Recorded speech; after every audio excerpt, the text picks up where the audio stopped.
بسم اللہ الرحمن الرحیم۔ کل کے درس کے اندر ہم نے وضو کے فرائض سیکھے تھے۔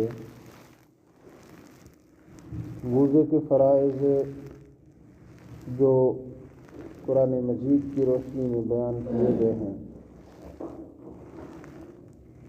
وہ 4 فرائض ہیں۔ ایک مرتبہ پیچھے والے سبق کو دہراتے ہوئے آگے جائیں گے تاکہ ہمارا پیچھے والے سبق کے ساتھ ربط قائم ہو جائے۔ سب سے پہلے چہرہ دھونا، جو کہ وضو کے فرائض میں سے پہلا فرض ہے۔ اسی طرح وضو کا دوسرا فرض دونوں ہاتھوں کو کونیوں سمیت دھونا۔ اسی طرح تیسرا فرض چوتھائی سر کا مسح کرنا، اور چوتھا جو وضو کا فرض ہے وہ دونوں پاؤں کو ٹخنوں سمیت دھونا۔ کل جو ایک اہم بات رہ گئی تھی اس کو ذکر کر کے وضو کی سنتوں کی طرف جائیں گے۔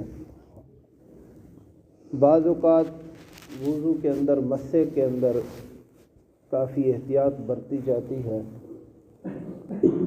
بعض لوگ گیلا ہاتھ کر کے امامے کو یا ٹوپی کو اسی گیلے ہاتھ کے ساتھ پیچھے دھکیلتے ہوئے مسح کرتے ہیں،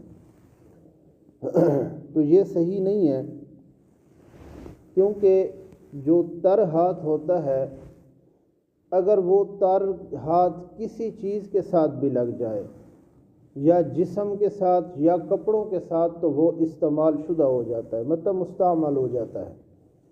اگر وہ گیلا ہاتھ دونوں مستعمل ہو چکے ہیں، استعمال ہو چکے ہیں، تو آپ کو چاہیے کہ دوبارہ دونوں ہاتھوں کو تر کر کے ایک دفعہ مسح کیا جائے۔ اگر ٹوپی یا امامہ اتارنا بھی ہے تو اس کو پہلے سے ہی سر سے اتار کے سائڈ پہ رکھ کے اس کے بعد گیلے ہاتھ کر کے مسح کیا جائے، تاکہ وہ گیلے ہاتھ ٹوپی کے اوپر یا امامے کے اوپر یا کوئی بھی رومال سر پہ باندھا ہوا ہے تو اس پہ نہ لگے۔ اگر وہ لگتے بھی ہیں تو وہ استعمال شدہ ہو جاتے ہیں، مطلب وہ تر ہاتھ جو ہوتا ہے وہ امامہ پانی کے اندر پانی جذب کر لیتا ہے، تو وہ خالی ہاتھوں کو پھر سر کے اوپر پھیرنا اس کو مسح نہیں کہتے۔ مسح اگر کرنا ہے تو تر ہاتھ اس کو بولتے ہیں جو ہاتھ سے پانی ٹپک رہا ہو، مطلب بہہ رہا ہو، اس کو تر ہاتھ کہتے ہیں۔ صرف ہاتھ پانی کے اندر لگا کر یہ نہیں کرنا کہ مثال کر آپ نے بس اس کو کچھ ہاتھ گیلے تھے کچھ ہاتھ گیلے نہیں تھے، پانی اس کے اندر سے ٹپک بھی نہیں رہا تھا، تو اس کو بہنا یا تر کرنا نہیں کہتے۔ تو اسی طرح مسح کے اندر کافی احتیاط ہوتی ہے، کیونکہ یہ وضو کے فرائض میں سے ہے اور اس میں سے کمی بالکل ناقابل قبول ہے۔ کوئی بھی کمی کوتاہی فرض کے اندر رہ گئی تو وہ مسح نہیں ہوگا یا وضو کا فرائض نہیں ہوگا، وضو کا فرائض میں سے نہیں ہوگا تو نماز بھی نہیں ہوگی۔ اسی طرح وضو کی ٹوٹل کتنی سنتے ہیں؟ 13 سنتے ہیں۔ کتنی سنتے ہیں؟ 13 سنتے ہیں۔ یاد رہے کہ وضو میں کمی رہ جانے سے وضو سرے سے ہوتا ہی نہیں ہے، اور اسی طرح اگر وضو کی سنتوں میں سے اگر کوئی سنت رہ جائے یا آدمی جان بوجھ کے چھوڑ لے، جان بوجھ کے چھوڑنے سے کراہت بھی ہو سکتی ہے اور وضو ناقص بھی ہو سکتا ہے، اور اگر رہ جائے تو وضو ہو جائے گا، ثواب میں کمی آئے گی۔ اسی طرح وضو کے فرض میں سے کوئی چیز رہ جائے تو وضو سرے سے ہوتا ہی نہیں ہے، کیونکہ اللہ تبارک و تعالیٰ نے جو چیز قرآن مجید کے اندر بیان کر دی ہے وہ قطعی دلیل کے ساتھ ہے۔ مطلب ہم نماز کا کہتے ہیں کہ اللہ تبارک و تعالیٰ نے فرمایا واقیموا الصلاۃ، نماز قائم کرو۔ اب اس کا ذکر اس کے اندر نہیں ہے کہ کتنی پڑھنی ہے، کیسے پڑھنی ہے، اس کی تفسیر احادیث مبارکہ کرتی ہے۔ اسی طرح احادیث مبارکہ کے اندر جو چیز وارد ہو چکی ہے، جو چیز ثابت ہو چکی ہے، اس کو حضور نبی اکرم صلی اللہ علیہ وآلہ وسلم کی سنتیں کہتے ہیں، اور حضور نبی اکرم صلی اللہ علیہ وآلہ وسلم کی سنتوں میں سے کوئی چیز رہ جائے، مطلب آپ نے پانی کھڑے ہو کے پیا، یہ بیٹھ کر پینا سنت ہے، پانی تو اسی طرح پیٹ کے اندر چلا جاتا ہے، لیکن حضور صلی اللہ علیہ وآلہ وسلم کی سنت ترک ہو جاتی ہے، ثواب میں کمی ہوتی ہے۔ اسی طرح وضو کی 13 سنتیں ہیں۔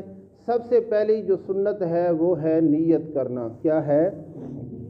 نیت کرنا۔ نیت کرنا یہ نہیں ہے کہ آپ نے زبان سے کہنا ہے کہ میں نیت کرتا ہوں وضو کی، وضو کرندہ واسطے اللہ تعالیٰ دے، اس طرح کوئی الفاظ نہیں کہنے۔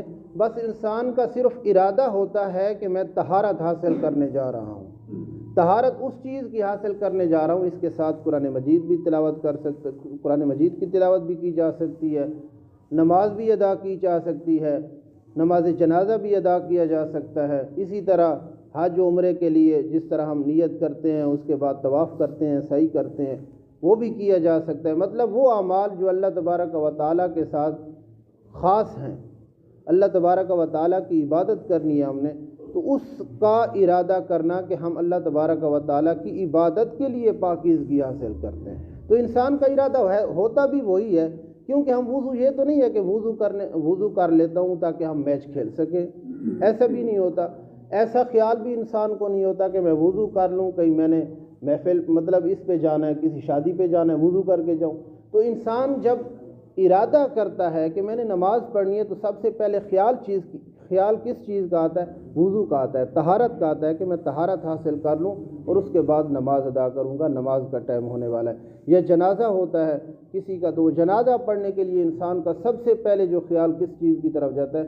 وضو کی طرف جاتا ہے۔ اگر وضو ہے تو وہ ٹھیک ہے، اگر نہیں ہے تو انسان کہتا ہے میں سب سے پہلے وضو کر لوں۔ اسی چیز کا خیال، اسی چیز کا ارادہ، اس کو نیت کہتے ہیں۔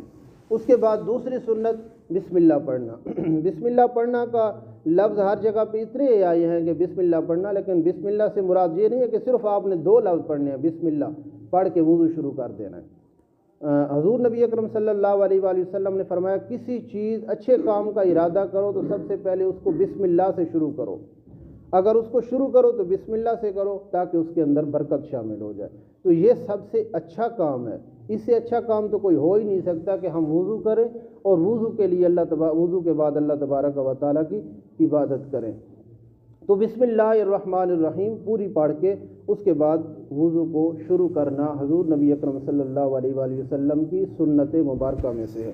تیسری جو سنت ہے وہ سب سے پہلے جب وضو ہم شروع کرتے ہیں، وضو شروع کرنا کس چیز سے ہم شروع کرتے ہیں؟ دونوں ہاتھوں کو دھونا۔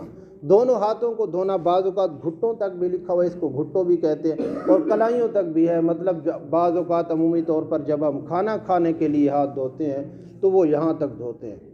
تو اسی طرح وضو کے شروع کرنے جب ابتدا کر رہے ہوتے ہیں تو سب سے پہلے ہاتھ دھونے اور ہاتھ کلائیوں تک دھونے ہیں۔ اسی طرح چوتھی جو سنت ہے وہ ہے انگلیوں میں خلال کرنا۔ مطلب انگلیوں، کل بھی میں نے بتایا تھا کہ انگلیوں وضو کرتے وقت پاؤں کی انگلیاں بھی اس میں شامل ہیں، ہاتھوں کی انگلیاں بھی اسی میں شامل ہیں۔ تو اگر ان دونوں کا خیال کریں گے تو وضو اچھے طریقے سے خشوع و خضوع کے ساتھ ہوگا۔ اسی طرح حضور نبی اکرم صلی اللہ علیہ وآلہ وسلم نے فرمایا جو شخص خشوع و خضوع کے ساتھ اچھی طرح وضو کرتا ہے اور اللہ تبارک و تعالیٰ کی بارگاہ میں یا مصلی رسول پر، یعنی حضور نبی اکرم صلی اللہ علیہ وآلہ وسلم کی سنت پہ عمل کرتے ہوئے یہ سوچتا ہے کہ میں اللہ تبارک و تعالیٰ کی عبادت کروں گا یا قرآن مجید کی تلاوت کروں گا، اس وجہ سے خشوع و خضوع کے ساتھ تلاوت کرتا ہے، تو اس کے گناہ ایسے جھڑ جاتے ہیں جیسے خشک درخت کو ہلائیں اور اس کے پتے گرتے ہیں، اسی طرح انسان کے گناہ بھی گر جاتے ہیں۔ تو آپ بھی یہ آج 4 سنتیں میں نے صرف بیان کی ہیں، آہستہ آہستہ اسی طرح انشاءاللہ آگے جائیں گے، 4 سنتیں پھر بیان کریں گے، پھر 5 سنتیں باقی رہ جائیں گی، پھر 5 سنتیں بیان کریں گے، اس وجہ سے کہ تاکہ آپ کو یاد رہ جائیں۔ سب سے پہلی سنت کون سی تھی؟ نیت کرنا۔ کون سی سنت تھی؟ نیت کرنا۔ اس کے بعد وضو کے بعد دوسری سنت ہے دونوں ہاتھوں بسم اللہ الرحمن الرحیم پڑھنا، بسم اللہ الرحمن الرحیم پڑھ کر وضو شروع کرنا۔ تیسری سنت دونوں ہاتھوں کو کلائیوں تک دھونا۔ چوتھی سنت دونوں ہاتھوں میں یا پاؤں کی انگلیوں میں خلال کرنا تاکہ ان میں سے اگر پانی نہیں پہنچا انگلیوں کے درمیان میں سے تو پانی پہنچ جائے۔ اسی طرح اگر سنتیں آپ دہراتے رہیں یا وضو کے فرائض بھی آپ ساتھ ساتھ دہراتے رہیں گے تو انشاءاللہ آپ کو یہ یاد رہیں گے۔ اللہ تبارک و تعالی ہم سب کو عمل کرنے کی توفیق عنایت فرمائے۔